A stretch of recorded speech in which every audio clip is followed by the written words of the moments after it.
Et c'est parti pour Enjeu Patrimoine où nous continuons à parler du marché immobilier. Il n'y a plus de politique du logement. Tout le secteur est méprisé. Voilà la réaction de cette fédération de la promotion immobilière après les annonces du plan logement du gouvernement. La fédération des promoteurs immobiliers a d'ailleurs publié les chiffres pour le début de l'année. Sur les 3 premiers mois, les ventes de logements collectifs se sont effondrées de 34% par rapport à la même période de l'année précédente. Nous faisons le point dans cette émission avec Henri Buzy-Cazot, président fondateur de l'Institut du Management des Services Immobiliers. Henri Buzy-Cazot, bonjour. Bonjour. Merci beaucoup de nous accompagner aujourd'hui dans Smart Patrimoine. Le secteur donc, du logement continue actuellement de s'enfoncer dans la crise. À quel point ? Bon, écoutez, je vais vous donner un seul chiffre. J'ai presque 35 ans d'expérience dans ce secteur. J'espère que ça ne se voit pas trop, mais c'est intéressant parce que je suis entré au début des années 90 dans ce secteur. La production de logements annuels était de l'ordre de 300 000 unités. Nous allons finir 2023 à quelque chose comme 300 000 unités. Les pessimistes disent 290 000 logements construits, les optimistes disent 310 000. La seule différence, c'est qu'entre-temps, la France a gagné près de 18 millions d'habitants, que des phénomènes sociologiques qu'on ne connaissait pas, la décohabitation, les divorces, les recompositions familiales, la mobilité professionnelle qui n'existait pas à ce niveau, eh bien tout cela justifiait qu'on était pas mal avec 300 000 logements. Aujourd'hui, on n'est vraiment pas bien. Ouais. Il faudrait 400, combien il en faudrait, voilà, 450 000, entre 400 et 450 000 logements nouveaux produits chaque année. Alors là-dedans, il faut imaginer qu'il y a à la fois la production HLM, dont on a besoin. L'objectif pour les HLM, c'est 120 000 logements par an. Depuis 3 ans, on dit on va arriver à cet objectif. On va être à la fin de cette année à 95 000. Bon. Ça, c'est pour l'HLM. Ce qu'on appelle le collectif neuf, c'est-à-dire les immeubles, les appartements dans les immeubles. Normalement, il faudrait 120, 130 000 unités. On va être en dessous des 100 000. Et puis les maisons individuelles, ce produit que les Français adorent. On est en pleine dégringolade. Voilà, donc on a aujourd'hui un retrait par rapport à ce qu'il faudrait, qui est de l'ordre de 40%. Et tout est concerné. C'est-à-dire qu'en matière de construction, il y a une chaîne. On sait ce qui n'est pas acheté. Il y a une baisse de l'ordre d'un tiers des acquisitions de logements neufs. On sait ce qui n'est pas produit. Les promoteurs, les constructeurs ne remettent pas en chantier puisqu'ils ne sentent pas que la demande va pouvoir acheter ces logements neufs. Ils n'achètent plus de terrain. C'est-à-dire qu'en plus de ça, ce qu'on dit aujourd'hui obère les 3 ou 4 années qui viennent, puisqu'il y a un cycle de construction des logements. Un promoteur, je l'ai été, il achète un logement aujourd'hui, il va ensuite déposer un permis de construire, et on va être dans 4 ou 5 ans en situation de livrer un logement. Donc le pire, c'est que ce qu'on ne fait pas aujourd'hui, les mesures qui ne sont pas prises aujourd'hui, vont hypothéquer. On va voir les conséquences dans 4-5 ans. Tout à fait.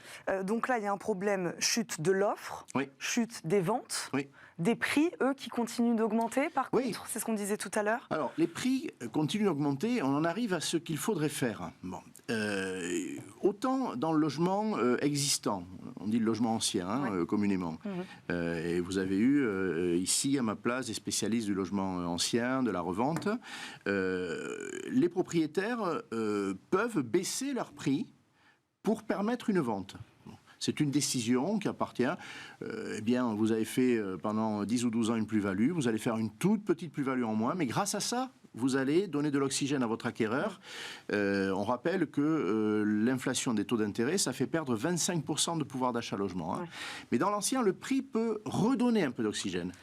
Dans le neuf, c'est pas différent. Comme ça, puisque vous avez un prix qui est constitué par une addition de coûts que je qualifierais d'industriels. Alors, vous avez le prix du terrain, qui fait aujourd'hui entre 40 et 60% du prix de sortie.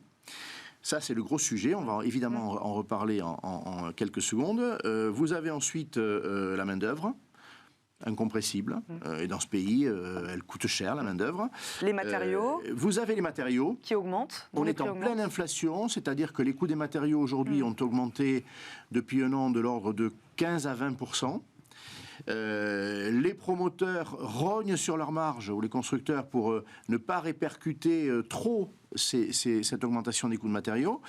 Et puis il y a les normes les normes qui compliquent les process de construction. Sur chaque promoteur qui construit... Notamment en termes de rénovation énergétique ou... Alors, en termes effectivement de performance énergétique en matière de neuf, mais aussi pour l'accessibilité aux handicapés, pour... il y a 5000 normes pèsent sur chaque promoteur.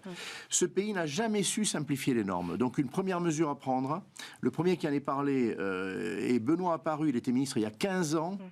Eh bien, quand il en parlait, il y avait 3500 normes, il y en a 5000 aujourd'hui. Vous voyez, donc on n'a pas fait le chemin dans le bon sens. Il faut simplifier les normes. Elles font des doublons, elles sont inutiles pour certaines d'entre elles. Il y a des lobbies derrière chaque norme, il faut être très clair aussi. Il y a bien sûr la question aussi du foncier. Alors, la question du foncier. Aujourd'hui, ce qui fait l'essentiel du prix d'un logement, c'est le terrain. Quand on dit le foncier, c'est le terrain sur lequel on construit. Ces terrains, pourquoi ils sont si chers? Ils sont chers... Ils sont chers partout? Ils sont chers sur 80% du territoire, et avec une tendance 100%. Pourquoi? Parce que depuis 2 ans et demi, la pandémie a révélé...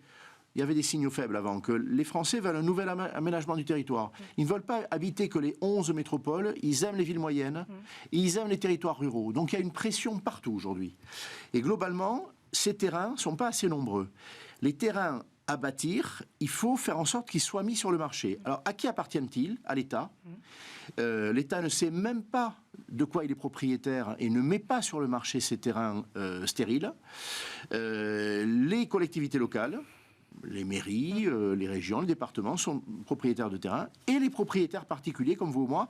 Et là, il faut revoir la fiscalité, puisque la fiscalité de la plus-value, elle incite à garder un terrain longtemps, et qu'il faut faire l'inverse. Il faut dire, vous ne paierez pas de plus-value, ou elle sera moindre si vous vendez tout de suite votre terrain.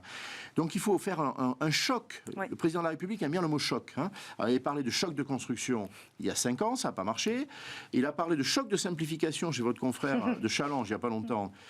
J'en accepte l'augure. Il faut un choc foncier. Mais là, le choc n'a pas eu lieu, là. Il n'a pas eu lieu. Il faut le provoquer en modifiant la fiscalité, en mobilisant l'État et les collectivités. Où sont vos terrains? Mettez-les sur le marché et à des prix décotés. Il y a une loi de 2013 qui le permet. On peut décoter les terrains pour que les promoteurs puissent construire moins cher, puissent construire des HLM.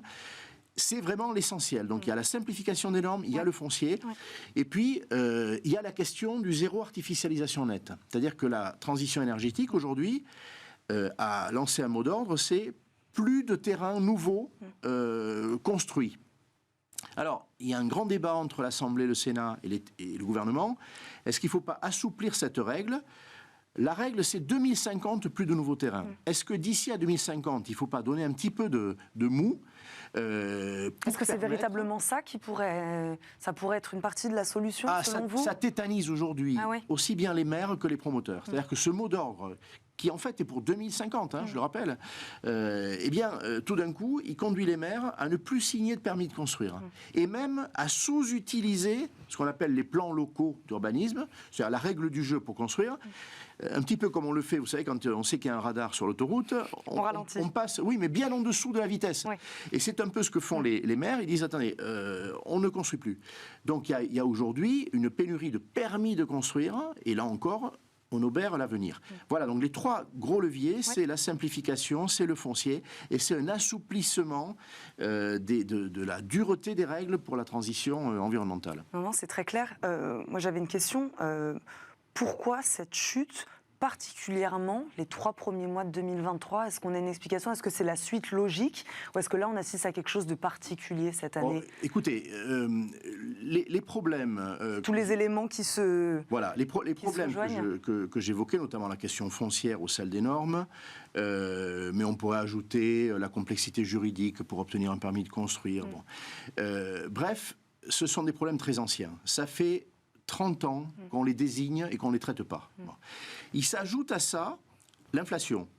Inflation des taux d'intérêt, qui porte aussi sur les promoteurs. C'est un promoteur, quand il veut se faire financer, ça lui coûte aujourd'hui, comme un ménage, 4 fois plus cher qu'il y a 18 mois. Entre 3 et 4 fois plus cher. Mais l'inflation a un effet de loupe sur des problèmes très anciens. Quand vous ajoutez des problèmes anciens qui n'ont pas été traités, et une inflation dont les effets se révèlent depuis quelques mois, notamment depuis le début de l'année, en effet, 2023, eh bien vous avez un cocktail explosif. Et tout d'un coup, voilà, la machine est bloquée. En réalité, ça fait longtemps qu'on voyait venir ces craintes. Des professionnels attirer l'attention des pouvoirs publics depuis bien longtemps, depuis 10 ou 15 ans. On n'a pas traité des sujets qui aujourd'hui nous sautent aux yeux en quelque sorte. J'en profite puisque c'est la question du jour, enfin ce de quoi on parle ensemble aujourd'hui.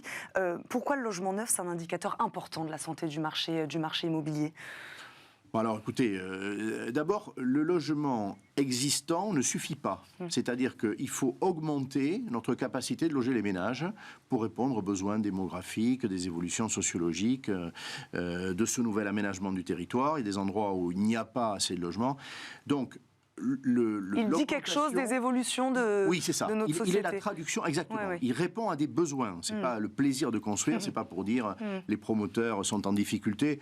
C'est une chose à souligner, mais ce n'est pas l'essentiel. C'est les ménages français ont besoin que le parc soit suffisant. Il ne l'est pas aujourd'hui.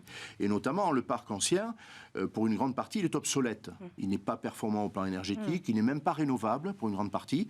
Donc il faut du logement neuf qui d'emblée est performant et répond aux normes.